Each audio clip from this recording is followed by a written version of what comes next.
Colosenses capítulo 2. Vamos a hacer la lectura nuevamente desde el verso 8.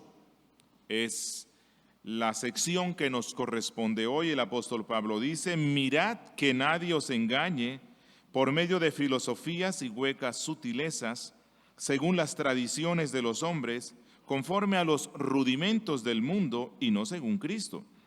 Porque en él habita corporalmente toda la plenitud de la deidad, y vosotros estáis completos en él, quien es la cabeza de todo principado y potestad.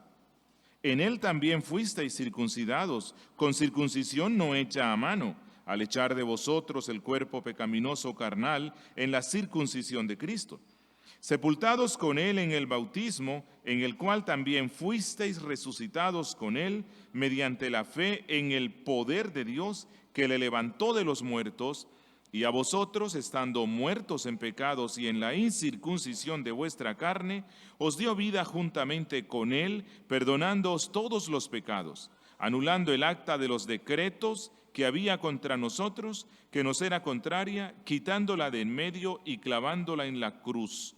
Y despojando a los principados y a las potestades, los exhibió públicamente, triunfando sobre ellos en la cruz. Palabra de Dios. A través del estudio de esta epístola, hemos visto cómo el apóstol Pablo se esfuerza por la gracia de Dios en enfatizar una y otra vez que los creyentes estamos completos en Cristo. Esa ha sido su insistencia. Los creyentes estamos completos en Cristo.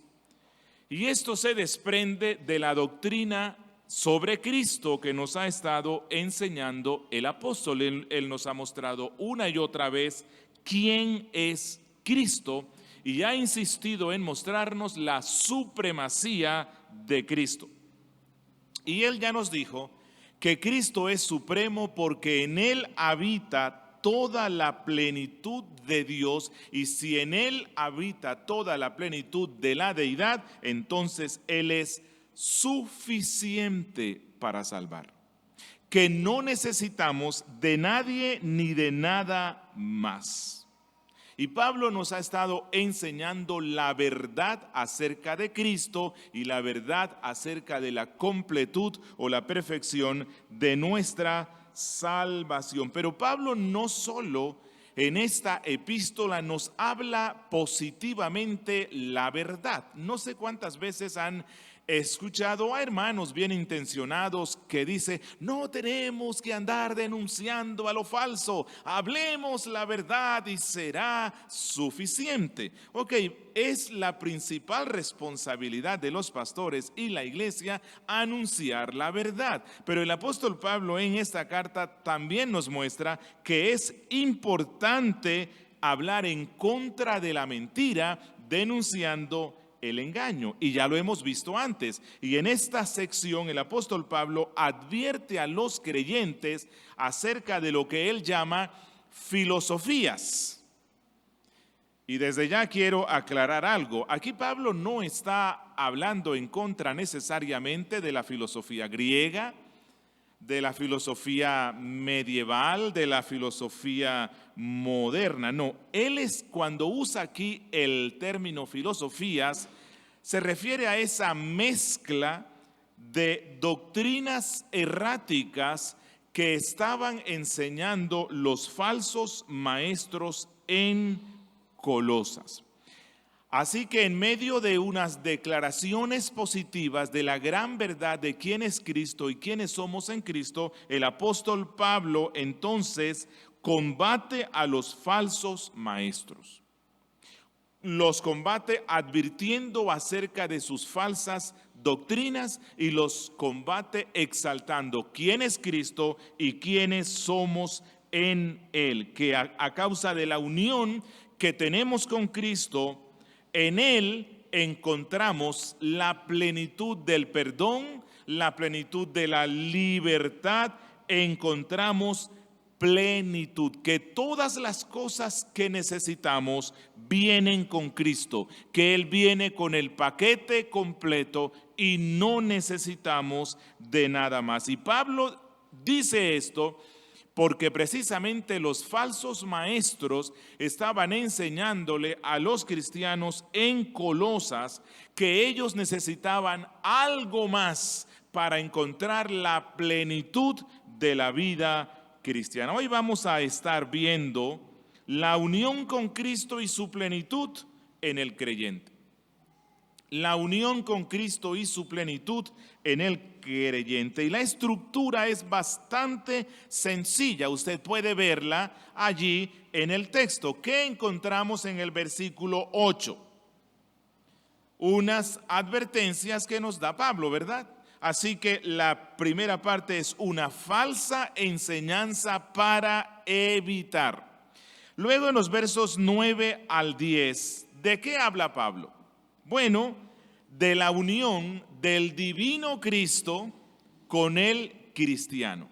Y luego en los versos 11 al 15, Pablo nos da 3 beneficios de la unión con Cristo. O sea, 3 beneficios que disfruta el creyente de la unión con Cristo. Esto es todo y es lo que vamos a estar viendo hoy. Así que vamos a concentrarnos en el versículo 8. Allí Pablo habla de una falsa enseñanza para evitar. Lo leo nuevamente.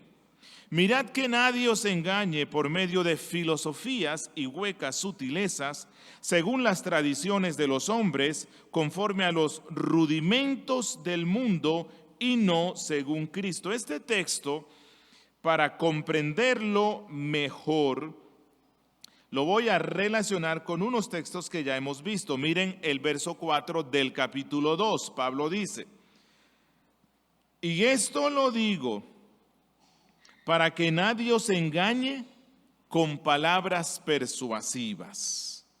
Versículo 6.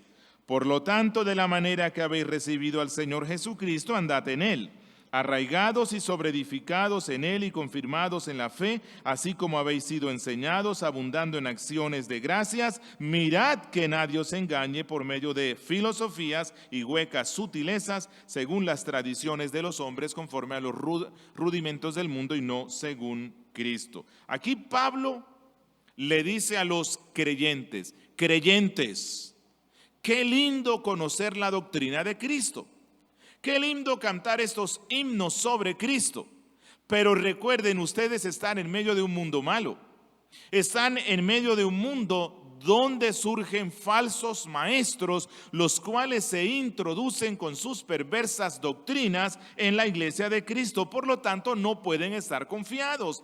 Deben estar alertas respecto a las falsas especulaciones, que Pablo aquí lo relaciona con el término filosofía. Y filosofía aquí no se refiere a esas escuelas complejas como cuando usted en la secundaria lo ponían a estudiar, ontología, lo ponían a estudiar tal vez epistemología, ¿cierto? O en la universidad o incluso en los seminarios. Aquí Pablo no se refiere a esos conceptos profundos, no, es más simple. Él se refiere a la perspectiva o filosofía de la vida que muchos tienen.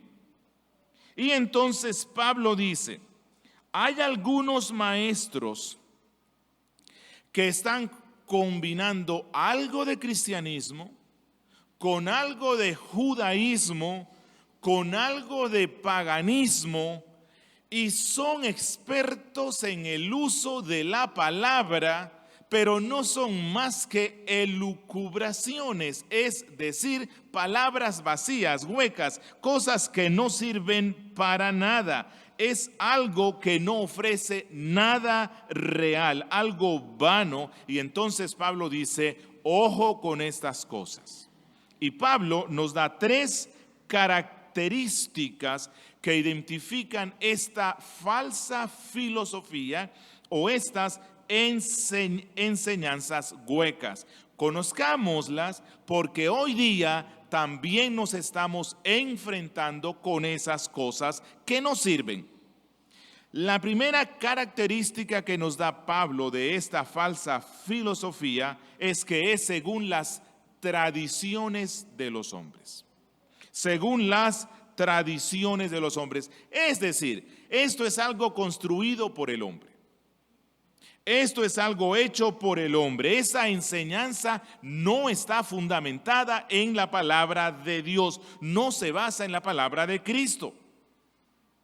No se basa en la predicación apostólica. Nada tiene que ver con lo que los apóstoles dijeron. Viene de afuera de las Escrituras. Es hecho por el hombre. En otras palabras, lo que está diciendo Pablo es que estos maestros decían algo así. Oh, bueno, creyentes, estas cosas que ustedes han aprendido de las Escrituras son buenas, pero yo te voy a mostrar un camino que te llevará a la plenitud. Tú no has alcanzado la plenitud de la experiencia cristiana. Yo te la voy a mostrar por medio de algunas cosas secretas que he aprendido, misteriosas. Estas cosas no se escuchan en las iglesias que fundó Pablo. Ven y escucha y entonces crecerás como nunca antes. Pablo dice, bueno, cuando usted oiga eso es algo hecho por el hombre. Porque la Biblia no es el libro de lo oculto, no. Ella es la revelación, es el libro de Dios. Dios ha quitado el velo para que los hombres todos, por medio de Cristo, podamos tener acceso a las riquezas de la gloria, de la gracia de nuestro Dios. Así que si viene alguien y te dice, oiga, es que esto no lo ha comprendido casi nadie, solo unos pocos, huya de allí. Huya de allí. Una segunda característica de estas filosofías vanas o huecas, dice Pablo, es que es conforme a los rudimentos del mundo. Bueno, ustedes recuerdan cuando Pedro, escribiendo en una de sus cartas, dice que algunos malinterpretaban y tergiversaban los escritos de Pablo porque en algunas cosas era difícil de comprender. Bueno, esta es una de las declaraciones difíciles de comprender de Pablo. Cuando él dice que esta falsa filosofía es conforme a los rudimentos del mundo. ¿A qué se refiere Pablo? En realidad es difícil llegar a una conclusión que uno diga, esto es precisamente a lo que se refería Pablo. Algunos creen que Pablo, cuando habla de los rudimentos del mundo, se refiere a algunos principios éticos de comportamiento que estaban enseñando los falsos maestros, pero que estos principios éticos no estaban conforme a la Biblia. Otros piensan que a lo mejor aquí Pablo estaba pensando en alguna enseñanza particular de ese tiempo del movimiento protonóstico, el cual decía que hay seres espirituales o demoníacos en el mundo que controlan los principios elementales del universo.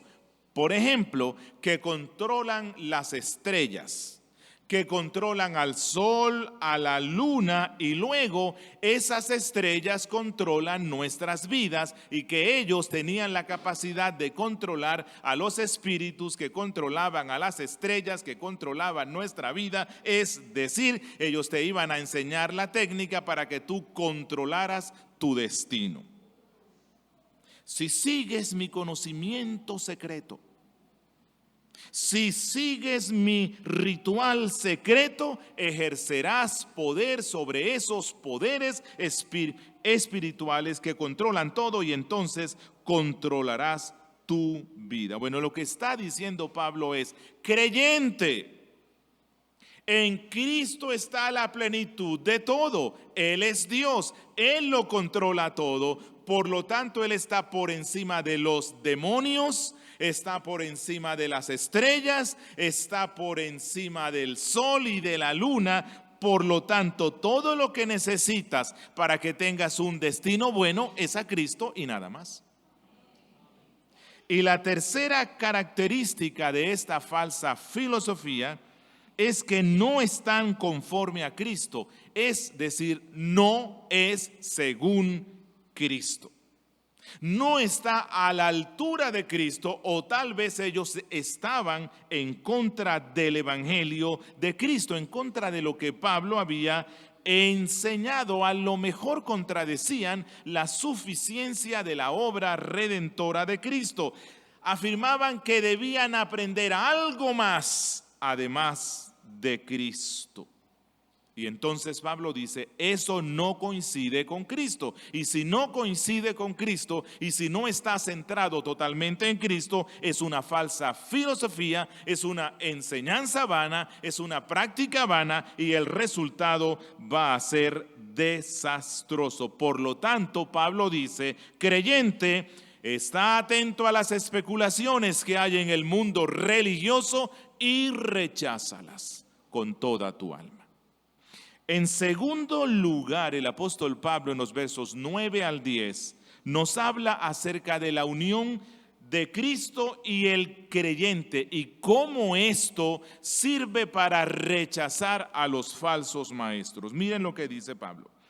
Porque en él, Cristo, habita corporalmente toda la plenitud de la deidad, y vosotros estáis completos en él, que es la cabeza de todo principado y potestades. Es decir, si recordamos constantemente quién es Cristo y quiénes somos nosotros en Cristo, no caeremos presa de las falsas enseñanzas, de las especulaciones. Y una vez más Pablo nos dice tres cosas que debemos recordar respecto a la plenitud de Cristo y la unión con el creyente. Lo primero que él dice es, ¿cuál es la plenitud que habita en Cristo? Creyente, considera cuál es la plenitud que habita en Cristo. Dependiendo de esto, entonces no le añadirás nada a Cristo ni estarás atento a las doctrinas que tratan de agregarle algo a Cristo. Y cuando él dice, medita en la plenitud que habita en Cristo, es, mire, no solamente en Cristo se encuentran los atributos de Dios, no solamente en Cristo se encuentran las obras de Dios, sino la esencia de Dios. Que toda la plenitud de Dios habita corporalmente en Cristo. Que Cristo no solo se parece a Dios, no, Cristo es la segunda persona de la Trinidad encarnada. Que Él no solo hace las obras de Dios, sino que la esencia de la divinidad exhala de su persona. Y que cualquier cosa acerca de Cristo que alguien crea o enseñe no se acerque a esto, entonces no es la enseñanza de la Biblia. Ya lo hemos visto, Pablo ya lo dijo antes y que no se nos olvide esto. En él habita corporalmente la plenitud de Dios. Así los falsos maestros lo reconozcan como el más grande de los profetas, el más grande de los maestros que ha pisado la tierra, el hombre más santo que ha caminado en el mundo. Pero si no lo reconocen como el Hijo de Dios, Dios de Dios, engendrado eternamente por el Padre, mas no creado, entonces rechaza eso, porque Cristo o es Dios o lo recibimos como Dios o no es nuestro Rey en absoluto. Cristo no acepta puntos intermedios. Pero miren la conexión que hace Pablo. Si en Cristo habita la plenitud de la deidad y nosotros estamos unidos a Cristo, ¿cuál es entonces la conclusión? Nosotros estamos completos en Cristo. No necesitamos de nada más. No necesitamos de ningún otro mediador. No necesitamos de ningún descubrimiento secreto. Él ha provisto todo lo que necesitamos para ser completos y perfectos. Sí, la Biblia nos muestra que Él ha provisto los medios de gracia que necesitamos para crecer en Él. Él nos ha dado la palabra, nos ha dado la oración, nos ha dado los sacramentos, nos ha dado a la iglesia. Él ha provisto a los ministros que ofician estos medios de gracia. Y entonces Pablo dice, si Él es completamente Dios y tú estás unido a Él, recuerda esto, Él es la cabeza de todo principado y de toda potestad. ¿Recuerdan la enseñanza de algunos falsos maestros? Hay espíritus que controlan las estrellas controlan nuestras vidas, así que necesitamos aprender a controlar los espíritus. Lo que está diciendo Pablo es, si eso fuera así, si fuera en realidad así, tampoco necesitaras de esos espíritus porque Cristo los controla a todos.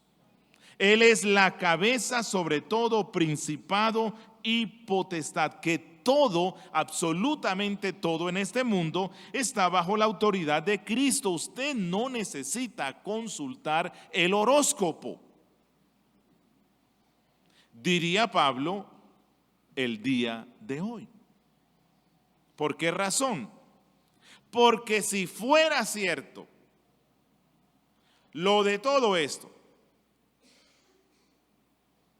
y que los signos del zodíaco controlan nuestras vidas, entonces Pablo dice, mira, por encima de todo eso hay alguien que lo controla todo y ese está unido a ti y tú a él.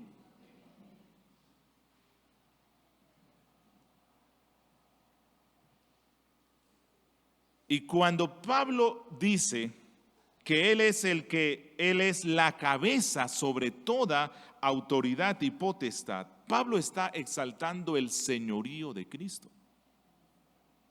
Él es Señor sobre todo. Y que si reconocemos y andamos conforme al señorío de Cristo, eso nos trae plenitud y libertad. Y aquí quiero decir algo. Hoy día se ha popularizado la doctrina en algunas denominaciones evangélicas que no son reformadas, pero que hablan mucho de la gracia. Y ellos dicen que una persona puede ser salva reconociendo a Cristo como su Salvador, pero no necesariamente como Señor de sus vidas. Que lo único que la Biblia pide es que reconozcamos que Cristo es nuestro Salvador y no necesariamente nuestro Señor. Por eso ellos creen en algo que llaman el cristiano carnal. No sé si han escuchado eso, que hablan que un cristiano puede ser carnal y a pesar de todo ser salvo, porque él ha reconocido lo principal, que Cristo es el Salvador de su vida, pero no lo ha reconocido como Señor de sus vidas, pero eso no afecta su salvación. Bueno, lo que Pablo está diciendo en la carta a los Colosenses es todo lo contrario. Lo único que trae libertad a la vida del cristiano, completud a la vida del cristiano, es reconocerlo no solo como nuestro Salvador, sino como el Señor de todas las cosas y mi Señor. Mi Señor. En conclusión de esta segunda parte, Pablo lo que nos ha dicho es esto: la plenitud de vida está en Cristo, porque en Cristo habita la plenitud de la deidad, porque en Cristo nosotros somos plenos y estamos completos, porque estamos bajo la autoridad de Cristo, porque Él es nuestro Señor. Así que no estamos de acuerdo con esa doctrina, porque Pablo tampoco lo está. Y luego en los versos 11 al 15, el apóstol Pablo nos da 3 beneficios específicos de nuestra unión con el pleno Cristo, con el Cristo completo. Miren lo que dice, versos 11 al 15. En él también fuisteis circuncidados con circuncisión no hecha a mano, al echar de vosotros el cuerpo pecaminoso carnal, en la circuncisión de Cristo, sepultados con Él en el bautismo, en el cual fuisteis también resucitados con Él, mediante la fe en el poder de Dios que le levantó de los muertos, y a vosotros, estando muertos en pecados y en la incircuncisión de vuestra carne, os dio vida juntamente con Él, perdonándoos todos los pecados, anulando el acta de los decretos que había contra nosotros, que nos era contraria, quitándola de en medio y clavándola en la cruz. Miren, una de las doctrinas más profundas, misteriosas y consoladoras que tiene la Biblia es la doctrina de la unión con Cristo. La unión con Cristo, nuestra unión con Cristo. Es decir, que los creyentes, por el poder del Espíritu Santo, hemos sido unidos místicamente a Cristo. Y hoy no puedo explicarte todo lo que significa esto y todo lo que la Biblia dice sobre nuestra unión con Cristo, pero solo quiero recordarte algunas analogías que la Biblia usa para enseñarnos esta preciosa doctrina.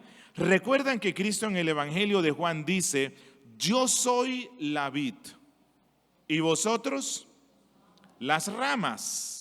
Eso es unión con Cristo. Somos las ramas que hemos sido unidas a la vid, la cual es Cristo. Recuerdan que la Biblia dice que la iglesia es como un edificio compuesto por ladrillos vivos unidos entre sí. ¿Cuál es la roca fundamental del edificio, la que la sostiene? Cristo. Esto habla de la unión con Cristo. Recuerdan que la Biblia dice o compara la relación de Cristo con la iglesia con la relación del esposo con la esposa. Cristo el esposo, la iglesia la esposa, y los dos se vuelven una sola carne. Eso es unión con Cristo. Recuerdan que la Biblia compara la relación de Cristo con la iglesia diciendo que Cristo es la cabeza y la iglesia es el cuerpo. Eso es unión con Cristo. Así que la Biblia nos enseña por todas partes que por medio de la fe, por la obra del Espíritu Santo, hemos sido unidos místicamente a Cristo. No significa que dejamos de ser lo que somos. Así como el esposo no deja de ser hombre cuando se une con la esposa, pero y tampoco significa que nosotros dejamos de ser humanos para convertirnos en Dios. Pero lo que sí significa es que así como el esposo con la esposa, cuando se unen bajo los lazos del sagrado matrimonio, entran en una relación de pacto hasta que la muerte los separe, Cristo y la iglesia están unidos por una relación de pacto. Hay un pacto, el pacto de gracia, y ese pacto no puede ser quebrantado, y ese pacto no terminará nunca. Y que a través de ese pacto, todos los beneficios que conquistó Cristo con su vida perfecta en la tierra, es decir, su obediencia activa, y con su muerte en la cruz, es decir, su obediencia pasiva, todos los beneficios que obtuvo Cristo nos son transmitidos a nosotros gracias a esa unión. Bebemos de la savia que fluye de Cristo. Y el apóstol Pablo nos menciona algunos de estos beneficios que recibimos de la unión con Cristo. El primero es compañerismo. Miren lo que dice Pablo. en él también fuisteis circuncidados, en él también fuisteis sepultados, en él también fuisteis resucitados. Así que eso habla de ese compañerismo, de esa empatía, de esa identificación que se desprende de la unión con Cristo. Es decir, el creyente en Cristo comparte todas las cosas que están en Cristo. No somos dioses como lo es Él, pero todas las cosas que obtuvo para el bien de su pueblo son nuestras al estar unidos a Cristo. Y entonces Pablo, con el fin de explicarnos esto, usa el paralelismo entre la circuncisión y el bautismo. Es lo que hace Pablo aquí. Es decir, estamos completos en Cristo por la unión que tenemos en Él.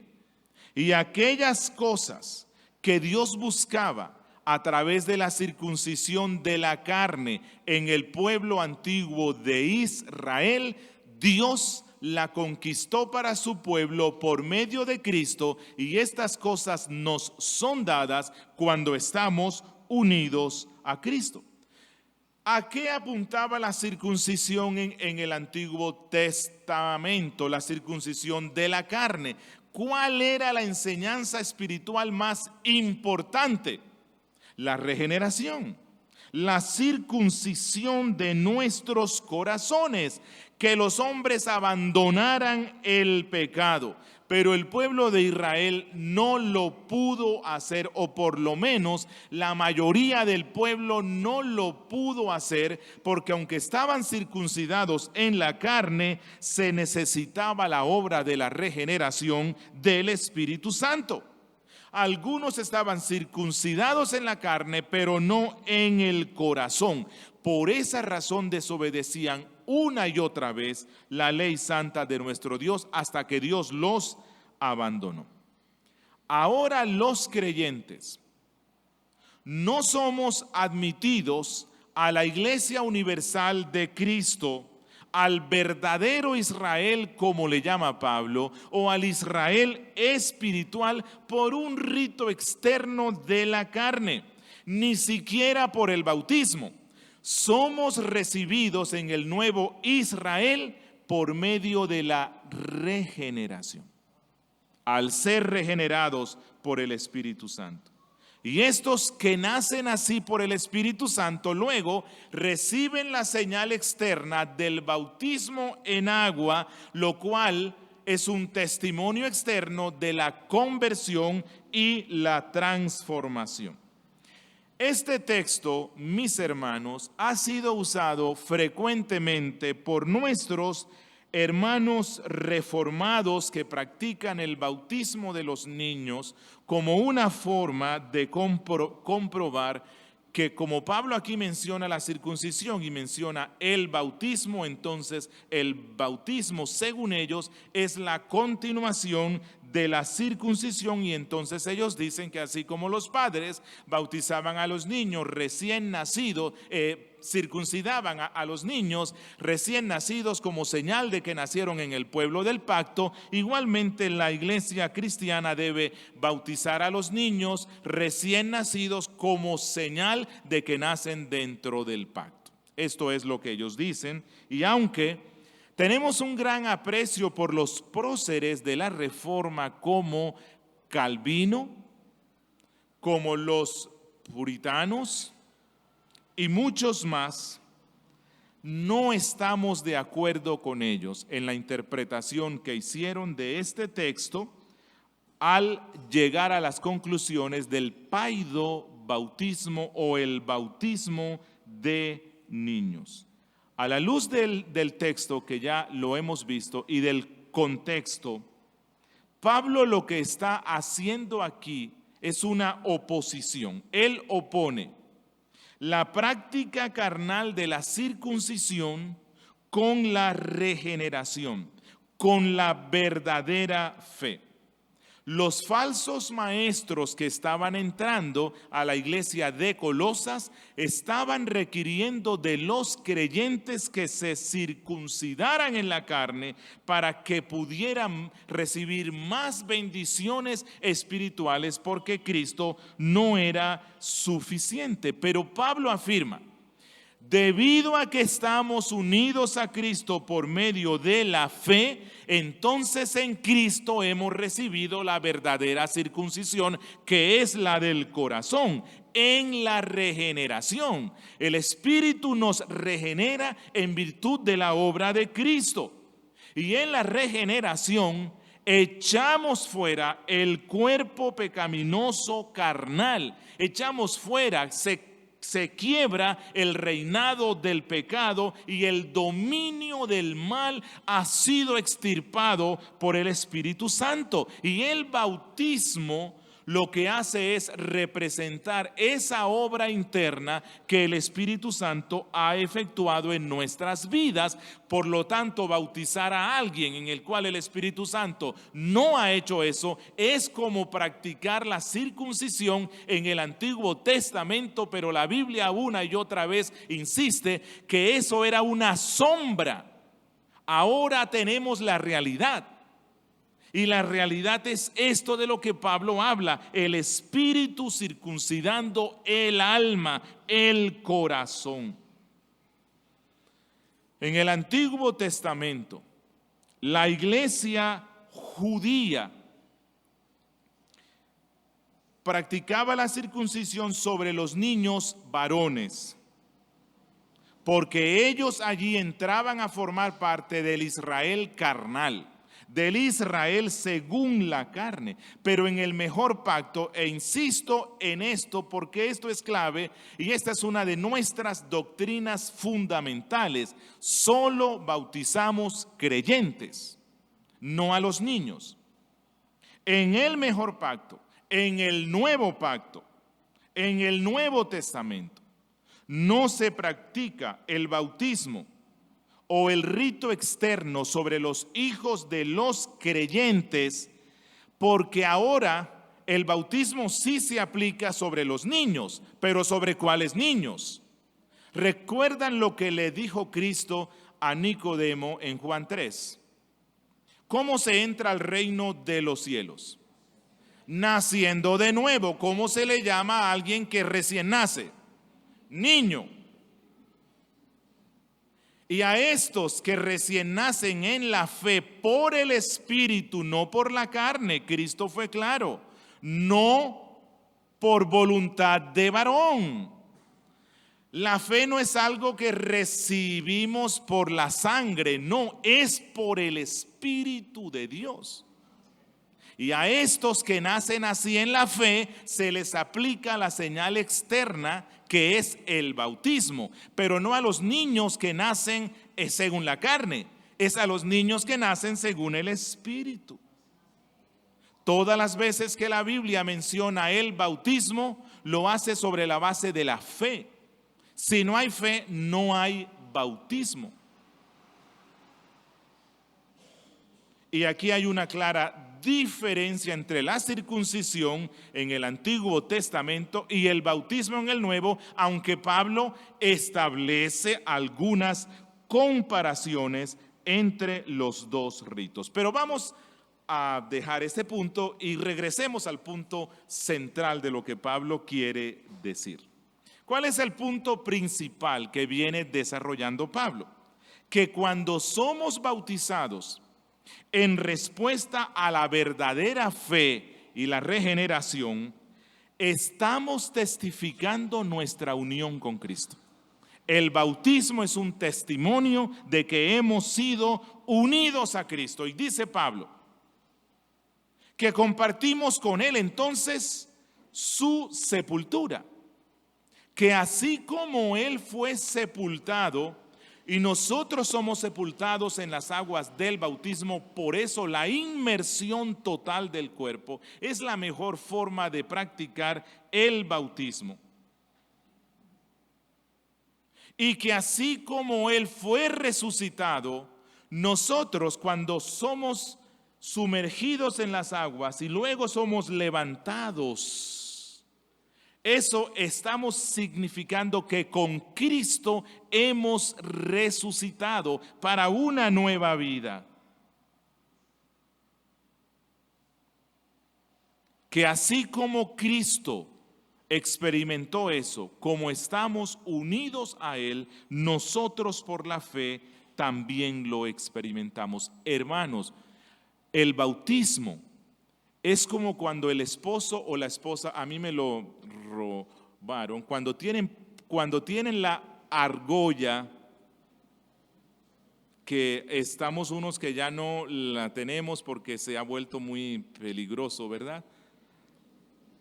La argolla recuerda esto: usted entró en una relación de pacto con su esposa y va a estar unida a su esposa, cuidándola, protegiéndola, santificándola, amándola hasta que la muerte los separe. El bautismo que lo recibí al comienzo de mi vida cristiana, ese bautismo siempre me recordará que mi vida está entrelazada con la vida de Cristo, que lo que es de Él también es mío. Él vivió una vida de santidad perfecta, yo también en Él. Él fue crucificado por el pecado, yo también he sido crucificado al pecado. Él está sentado a la diestra del Padre, también estoy sentado allí en Él. Él tiene un cuerpo glorificado, nosotros lo tendremos también, así como Él.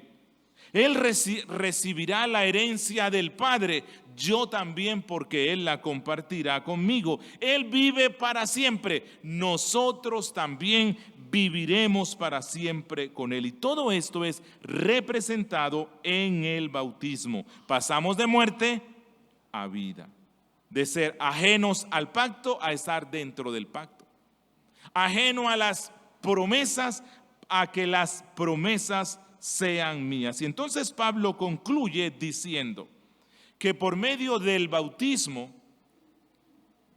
nosotros declaramos que nuestros pecados han sido perdonados, que hemos sido justificados por gracia por medio de la fe, que ahora, dice Pablo, el acta de los decretos que había contra nosotros, que nos era contraria, Cristo la quitó de en medio y la clavó en la cruz. ¿Cuál era esa acta de decretos que nos era contraria? La ley de Dios. La ley de Dios requería la muerte eterna de nosotros. La ley de Dios nos declaraba culpables porque la habíamos desobedecido. ¿Qué fue lo que hizo Cristo? En la cruz, Él recibió toda la descarga de la ira, de la justicia del Padre y la soportó el infierno para que ahora nosotros no tengamos que soportarla. Ahora la ley de Dios no nos persigue. Hemos sido libres. La ley de Dios ya no tiene nada en contra de nuestras vidas.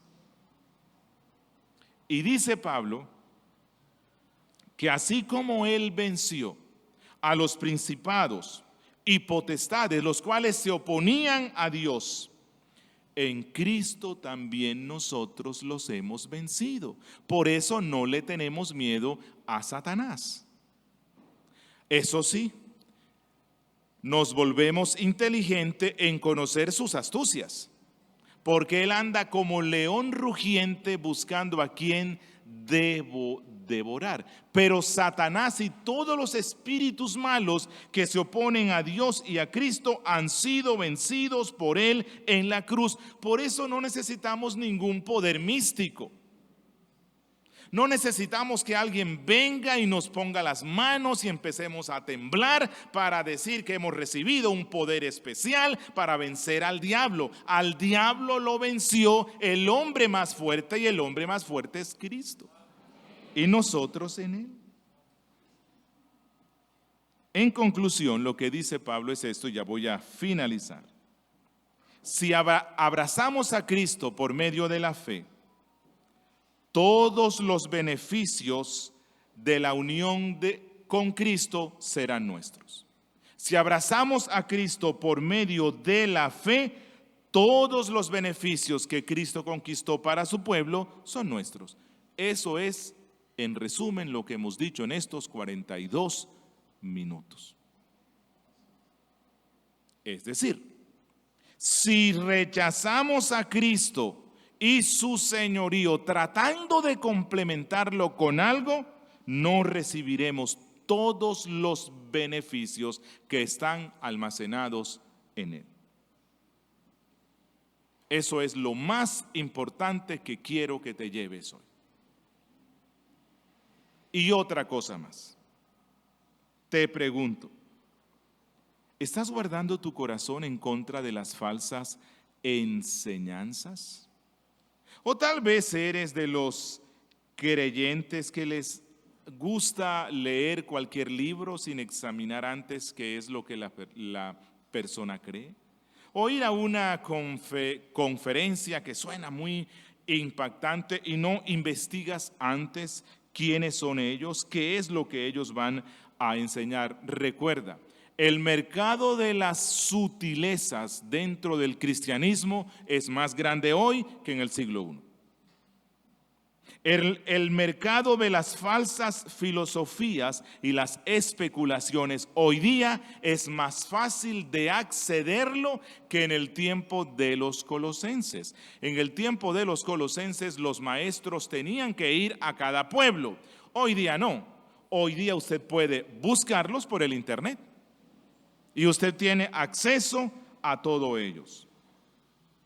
Teología de la prosperidad,